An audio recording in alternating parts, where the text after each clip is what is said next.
የጨረታ ማስታወቂያ የአዲስ አበባ ከተማ አስተዳደር በ4 ኪሎ ሳር ቤትና ሾላ ገበያ አካባቢ ባስገነባቸው ፕላዛዎች ውስጥ የሚገኙ ሱቆችንና መጋዘኖችን በጨረታ አወዳድሮ በክራይ ማስተላለፍ ይፈልጋል።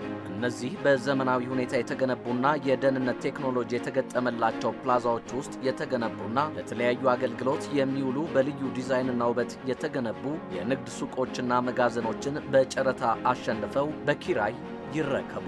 የጨረታ ሰነዱን በኦንላይን addishousebid.gov.it የማይመለስ ብር 700 ብር በመክፈል አሊያም በአዲስ አበባ ዲዛይንና ግንባታ ስራዎች ቢሮ ወይም በቤቶች ልማት አስተዳደር ቢሮ ወይም የአዲስ አበባ አስተዳደር ስር ባሉ በሁሉም ክፍለ ከተማዎች ዲዛይንና ግንባታ ስራዎች ጽሕፈት ቤቶች በአካል በመገኘት ከግንቦት 4 ቀን እስከ ግንቦት 25 ቀን 2017 ዓ.ም ድረስ ዘውትር በስራ ሰዓት ከሰኞ እስከ አርብ እንዲሁም ቅዳሜ ከጠዋቱ 1 ሰዓት እስከ ምሽቱ 1 ሰዓት ተኩልና እሁድ ከጠዋቱ 1 ሰዓት እስከ 6 ሰዓት ተኩል መግዛት ይችላሉ። ጨረታው የሚከፈትበት ጊዜ በውስጥ ማስታወቂያ የሚገለጽ ይሆናል። መስሪያ ቤቱ የተሻለ አማራጭ ካገኘ ጨረታውን በሙሉ ወይም በከፊል የመሰረዝ መብቱ በሕግ የተጠበቀ ነው። ለበለጠ መረጃ በ0111 54 12 17 ላይ ይደውሉልን። የአዲስ አበባ ዲዛይን ግንባታ ስራዎች ቢሮና የአዲስ አበባ ከተማ ቤቶች ልማት አስተዳደር ቢሮ